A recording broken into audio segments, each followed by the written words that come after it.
Esta semana promete em Brasília, em turbulenta. Estão previstos depoimentos, investigações e também análises de documentos na CPI da Covid-19. Enquanto isso, em São Paulo, o presidente Jair Bolsonaro lidera a corrida eleitoral em todos os cenários para 2022. De acordo com o Instituto Paraná Pesquisas, na primeira projeção, Bolsonaro lidera com 32% dos votos. Em seguida, Lula aparece com 23,7%, Moro tem 6,7% dos votos, João Dória com 6,3% e Ciro registra 6,1%. Huck, Amoedo e Pacheco obtêm menos de 5% dos votos. Vamos conversar então com os nossos três comentaristas. Acho que são duas partes, A primeira parte é a questão da CPI da Covid-19. O que vocês estão achando? Amanhã começam os depoimentos, qual a avaliação de vocês? E, obviamente, tem todo um jogo político na história. O presidente Jair Bolsonaro aparece liderando as pesquisas. Como é que vocês enxergam essas duas coisas? Constantino? Paulo, eu vou deixar a CPI para depois, se for o caso, porque me incomoda até a tentativa de normalizar esse circo, Agora, daqui a pouco, a imprensa vai torcer para a gente esquecer que é o Renan Calheiros, que foi criada com o intuito que foi, para a gente começar a falar a sério da CPI. Então, eu procuro evitar esse jogo, não vou cair nesse truque e vou continuar lembrando sempre que aquilo lá é uma palhaçada de mau gosto. Vamos falar de coisa mais séria, A mídia criou uma espiral de silêncio em torno das maiores manifestações que o país já viu em muito tempo, Análogas, para dizer o mínimo, aquelas que levaram a pressão que culminou no impeachment da Dilma, Então, milhões de brasileiros, com centenas de milhares de carros também, pararam as principais avenidas do país para demonstrar apoio ao presidente Bolsonaro, indignação em relação a todo o jogo sujo que o sistema vem fazendo contra o presidente eleito, por quase 58 milhões de votos, e essa é a principal mensagem. Ninguém aguenta mais ser desprezado, ser ignorado dessa forma, por esse sistema corrompido, desde a base até o Supremo. E é curioso ver a análise da imprensa, porque aqueles que tiveram que noticiar alguma coisa, falavam da irresponsabilidade da aglomeração, ignoravam isso quando era Black Lives Matter ou atos democráticos com torcidas organizadas contra o governo. Então, criaram uma estratégia, Se for vazia a manifestação é porque o presidente não tem apoio, se for cheia ou lotada como foi, é porque são todos irresponsáveis. E o fato é o seguinte, Bolsonaro tem ainda muito apoio. As pesquisas mostram isso também, pelo menos um terço ali, sempre dando um desconto dessas pesquisas. E quando a gente olha o público que estava ali, não são fascistas, não são terraplanistas, não são negacionistas, são pessoas, famílias, trabalhadores cansados, indignados com o lockdown, com uma urna eletrônica que é impossível de auditar, com um Supremo que muitas vezes parece um instrumento daqueles que perderam as eleições nas urnas e querem governar o país mesmo assim, e por aí vai. Então, veja, tinham pautas específicas, que são essas que eu mencionei, foi um movimento muito expressivo e qualquer um desses adversários nas pesquisas são incapazes de colocar 1/10 parte dessa população nas ruas, mesmo ou principalmente o ex-presidente Lula, sem falar dessa meiuca aí da tal terceira via à esquerda, no fundo, que são nomes insignificantes, no máximo chega a 5%.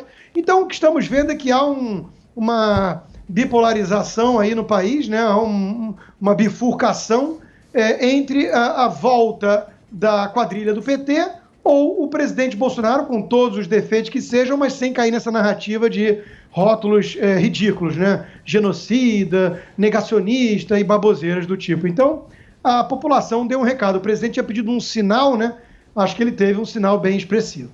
Tá, essa pesquisa do Instituto Paraná Pesquisa é uma pesquisa que refletiu a situação aqui do estado de São Paulo, mas eu quero saber de você, minha querida Amanda Klein, como é que você acha que esse início de CPI vai interferir nessa aprovação do presidente Jair Bolsonaro? Como é que você está avaliando isso? E querendo ou não, eu quero a sua opinião também. O que você achou da quantidade de pessoas que estavam nas ruas? Foi expressivo, não foi? Qual a sua análise?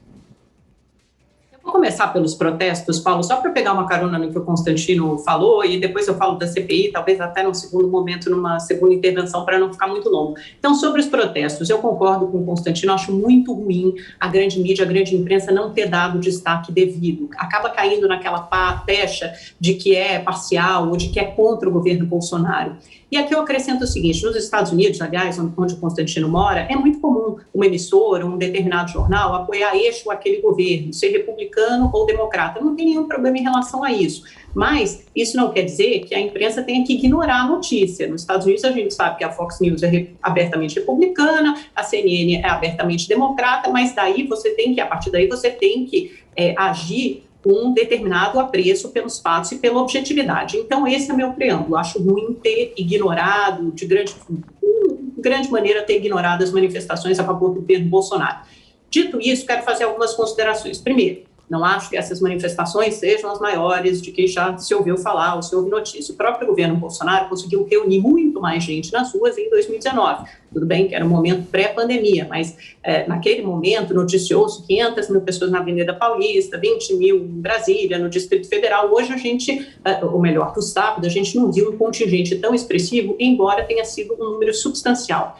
A meu ver, na minha opinião, na minha avaliação, é um número que está muito mais ligado ao núcleo duro bolsonarista, que é a favor de ideias disseminadas amplamente pelo presidente Bolsonaro e seus apoiadores, e é um pessoal que tem um know-how, tem uma mobilização muito grande de manifestações, justamente porque surgiu nos protestos de 2013, né, contra a presidente Dilma, contra os governos do PT, e foi ganhando esse ensinamento, essa maneira, esse entendimento de como se mobilizar e de como angariar apoio e de como sair às ruas e fazer as manifestações. Então, é uma manifestação, é um público muito ruidoso, muito barulhento, então a gente tem a impressão, a percepção, às vezes, de que é um apoio maior do que realmente é. As pesquisas não mostram isso, elas mostram uma crescente impopularidade do governo, né? Daí a gente está na CPI da Covid, porque a gente tem problemas de que é um governo acuado, de que é um governo que não consegue fazer a economia andar, a gente tem números ruins de desemprego, possivelmente uma recessão técnica com 2 trimestres de queda, ou pelo menos crescimento zero nesse primeiro semestre. Então, a gente tem problemas que são muito concretos e a diminuição do auxílio emergencial depois de um apagão de 4 meses. Outra coisa, a mensagem, a sinalização que esses manifestantes levaram às ruas é muito ruim. Essa mensagem, essa hashtag, eu autorizo o presidente, quer dizer, autoriza o quê? O presidente vai contra as ações de prefeitos e governadores que são amparadas pela Constituição, que já foram referendados e receberam em mais de uma oportunidade aval do Supremo Tribunal Federal, porque para o governo, e o presidente Bolsonaro pediu uma sinalização do povo, e esse povo, que ainda é um povo minoritário, que o apoia, foi às ruas e deu essa sinalização, mas qualquer ação que o Bolsonaro fizesse daqui para frente teria necessariamente que passar por uma via à margem da Constituição. Pela via constitucional, não há o que o Bolsonaro fazer. E, de fato, ele tem atuado muito mais na esfera do discurso do que da ação, da prática propriamente dita. Então, eu acho essa sinalização, né, de vias tortas para conseguir o objetivo do presidente muito ruim. Muito bem, meu caro Serrão, a Amanda traz a hashtag, né, que os apoiadores do presidente soltaram na internet, o eu autorizo. O que significa isso? Pois é, hoje no meu artigo no site da Jovem Pan eu chamo atenção para essa questão. O presidente Jair Bolsonaro, ele não pode confundir popularidade com soberania para o exercício do poder.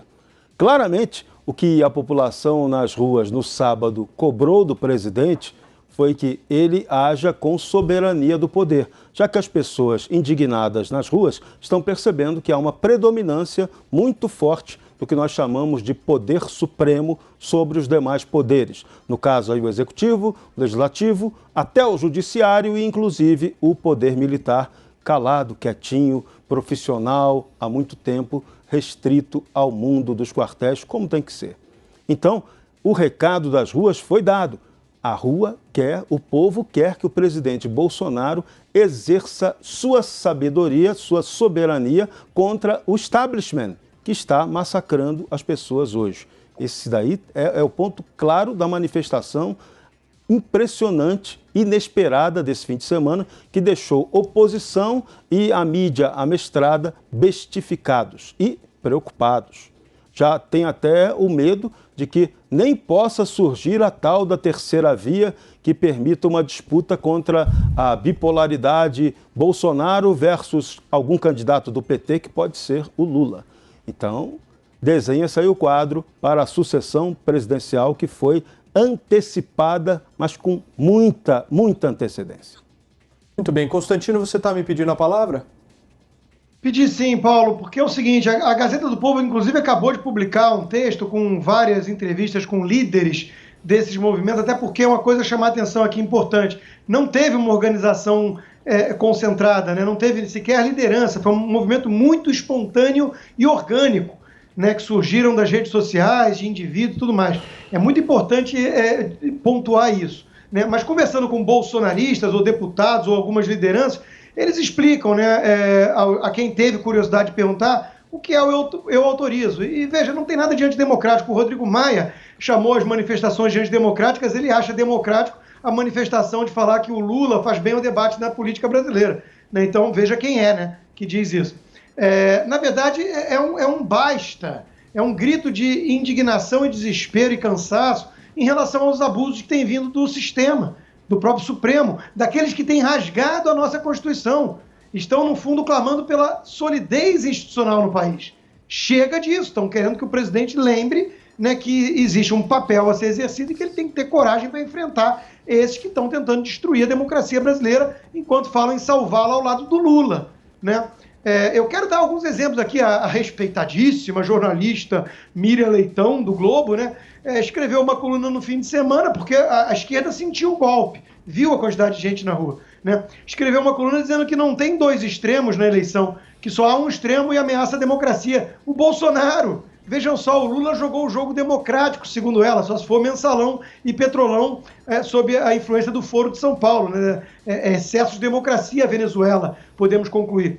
Eu já falei do papelão da mídia, né? Mas o UOL dava destaque assim: bolsonaristas interditam as ruas do país, né? Nem nas manifestações do MST, né, que é um movimento que só sabe fazer isso, eles dão esse tipo de manchete. Então o jogo está muito escancarado. A turminha do MBL, né, o líder do MBL chamou de entretenimento para idosos, enquanto que o Arthur Duval, o deputado estadual, foi enxotado por pessoas comuns, né, ou por idosos, que fica pior ainda para ele, né, como lixo, como traidor, né? O MBL ajudava a mobilizar manifestações iguaizinhas na época do impeachment da Dilma, mesmo público, que, aliás, eram os seus eleitores, né? Vamos ver quantos votos eles vão ter daqui para frente. A outra da Folha de São Paulo, a tal da Marilis, escreveu que é uma seita antidemocrática. Entendeu? Então, o Paulo Pouzonov escreveu na Gazeta do Povo uma coluna muito boa, falando assim: não é um bando de idosos entediados e nem uma seita antidemocrática. É um terço da população com demandas legítimas. Só quem não enxerga que as demandas são legítimas, por mais que você discorde de uma coisa ou outra, mas só quem não enxerga a legitimidade da indignação é essa turminha presa nessa bolha cada vez mais irrelevante, que são os próprios jornalistas, essa turminha, né? Então, fora da bolha, todo mundo já enxergou que são pautas legítimas. Ou alguém vai negar o ativismo do Supremo, ou alguém vai negar que uma urna que não pode ser auditada é um problema para a confiança no jogo democrático. Ou alguém vai negar que o sujeito que fala em ameaça à democracia ao lado do PT não passa de um canalha e de um hipócrita. Então, as pessoas já se deram conta do que está acontecendo e foram autorizar o presidente no sentido de simbolismo. Ou seja, o presidente tem apoio e não esses que rasgam a Constituição falando que vão protegê-la. Agora, eu quero saber de vocês se vocês acham que teve grande repercussão na mídia essas manifestações. Você acha, Amanda, que teve ou não? Não, acho que não, Paulo. Eu já falei isso no começo, na introdução, no preâmbulo do meu comentário anterior. Não acho que tenha tido grande repercussão e até critiquei que não tenha tido. Eu acho que tem que ter repercussão por um apreço aos fatos e a objetividade e criar a narrativa e o discurso correto, independentemente do lado que você apoie. De novo, um veículo de imprensa pode ser a favor de determinado governo e contra outro, mas ele precisa se ater à objetividade dos fatos. Agora, eu não concordo com o Constantino de que essa sinalização do eu autorizo seja algo tão inocente ou ingênuo assim. Não se trata de nada inocente nem ingênuo. E quem tomou as medidas restritivas não foi uma invencionice do Supremo Tribunal Federal. O nosso sistema de saúde público é tripartite, isso está muito objetivamente esclarecido na Constituição. Tudo que o STF fez foi referendar isso no momento em que o presidente Bolsonaro queria determinar o que era ou não atividade essencial, ou seja, queria interferir na autonomia que prefeitos e estados tinham para fechar um determinado comércio em detrimento de outro. Então, quem tem que fazer essa análise objetiva são prefeitos e governadores. É isso que está expresso na Constituição e foi apenas isso que o Supremo Tribunal Federal entendeu. Isso aconteceu no Brasil e aconteceu em mais de 100 países no mundo. Então, quer dizer, se você olhar para a Europa, para os Estados Unidos, mesmo aí onde você mora, eu entendo que é diferente, você tem uma federação muito mais ativa, mais atuante, mas o Brasil também é uma república federativa. Então, estados e municípios têm autonomia e têm legitimidade para tomar suas decisões, inclusive medidas restritivas, sim. E esse povo que foi à rua é uma parte do povo, é uma parte dos apoiadores do presidente Bolsonaro. Como prefeitos e governadores têm uma parte dos apoiadores, como há muitos outros que são contra o governo Bolsonaro, mas obviamente não saem às ruas agora, simplesmente porque a gente está no meio de uma pandemia. Então não houve conclamação, não houve um chamado para que essa outra parte da população, que é igualmente legítima, saia às ruas e defenda outros valores que não esses que estavam colocados ontem, agora, ou melhor dizendo, no sábado. Agora, essa narrativa e essa defesa incessante, sempre flertando com medidas antidemocráticas, sempre flertando com medidas golpistas, por mais que elas passem de um cão que ladra não morde, elas vão desafiando e testando as instituições e testando a democracia. A gente viu o que aconteceu nos Estados Unidos com a invasão no Capitólio, no Congresso americano. Volto a dizer que é uma coisa que pode acontecer aqui no Brasil. Urnas auditáveis, como se a gente tivesse aqui alguma demonstração, alguma prova, alguma evidência de fraude nas urnas. Essas mesmas urnas elegeram o Jair Bolsonaro para 28 anos de mandatos no legislativo e depois para um mandato presidencial. Elegeram vários deputados bolsonaristas, elegeram mais de 50 do PSL. Então, que urnas fraudulentas são essas? Esse é mais um jogo para um governo que não governa, não é comprometido no combate à pandemia e quer constantemente transferir a responsabilidade para governadores e prefeitos. Só que a responsabilidade é dele, do governo federal, que se omitiu durante boa parte dessa pandemia. Vai lá, Constantino. Bom, esse é um bom exemplo da narrativa da bolha, né? Veja, antidemocrático é o que o governo estadual, muitos governos estaduais e o próprio Supremo têm feito com o país. Isso é antidemocrático, né? Repito, 1/3 da população que apoia o presidente não está querendo atentar contra a democracia. E a Amanda cita o exemplo do Capitólio, que é sempre o exemplo que essa turma gosta de usar para alimentar a narrativa. O presidente Trump pediu para que marchassem em paz e foi muito claro quanto a isso. A coisa sai de controle porque tem muita gente indignada, né? Como aqui nos Estados Unidos o caso foi dezenas de pessoas votarem por correio, mudarem as regras do jogo. O Joe Biden é o presidente mais popular da história dos Estados Unidos, só que as lives dele têm menos visualização que as minhas, e sempre muito mais gente dando dislike do que like. É um paradoxo, né? Então, as pessoas estão saturadas desse abuso. A Amanda diz que as pessoas só não saem das ruas para manifestar contra por causa da pandemia, o que é uma outra piada de mau gosto. Boa sorte para o governador do Sul ou de São Paulo, quem quer que seja, colocar 10% desse montante nas ruas, né? Tiveram cenas ali de imagem dos ministros todos do Supremo e as pessoas tacando tomates. Isso é extravasar, né? É uma forma de extravasar a indignação do que estão vendo. São esses ministros supremos que, além de soltar traficante, né, soltaram o Lula, tornaram o Lula elegível, não deixam o presidente governar, rasgam a Constituição para preservar direito político para presidente Dilma, que sofreu impeachment, abrem inquérito ilegal do fim do mundo que persegue e prende jornalista ou deputado, tudo isso sob os aplausos de uma mídia esquerdista corrompida e que deve morrer de saudade do mensalão e do petrolão. Então o povo lá fora está percebendo as coisas, não adianta. E isso é prova. Né? Agora, as pessoas que vivem de narrativa vão falar isso, né? Ah, não, se não fosse a pandemia, ia ter ainda mais gente contra o presidente. Aí o que eu posso contra-argumentar, né? Boa sorte com a torcida ao lado dos unicórnios e duendes. Agora, Serrão, na manifestação de sábado também tinham cartazes dizendo carta branca ao presidente Jair Bolsonaro. Você acha que a população deve dar carta branca a qualquer político, seja quem for? Claro que não. Você tem que dar ao político que ele cumpra o seu papel constitucional. No caso, a população ficou bem clara para ela que o Supremo Tribunal Federal atropelou a soberania do presidente da República, claramente inscrita no artigo 84 da Constituição brasileira.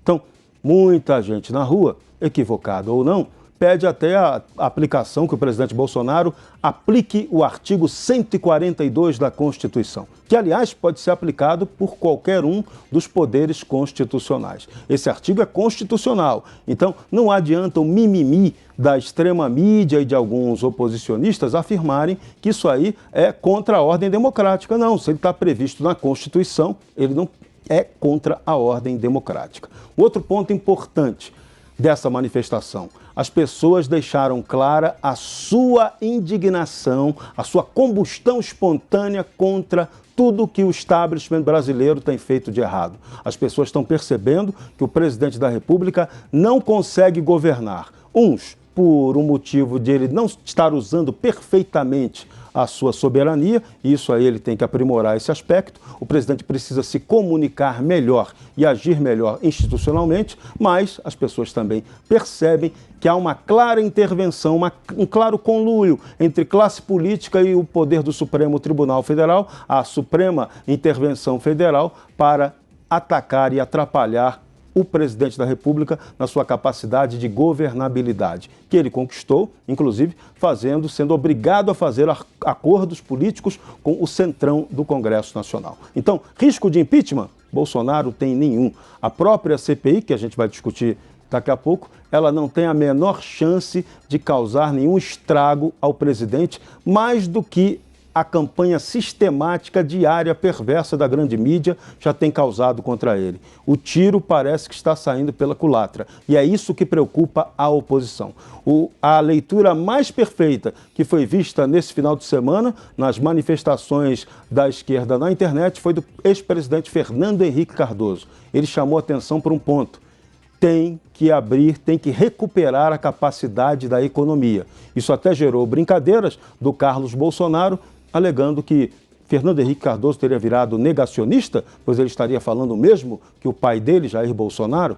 Pois é, as coisas acontecem. Mas o presidente Fernando Henrique, ex-presidente, está enxergando um detalhe: se a economia desandar, o Brasil pode caminhar por uma convulsão social que pode gerar uma guerra civil. Isso ele não diz, mas ele entende e sabe que isso pode acontecer.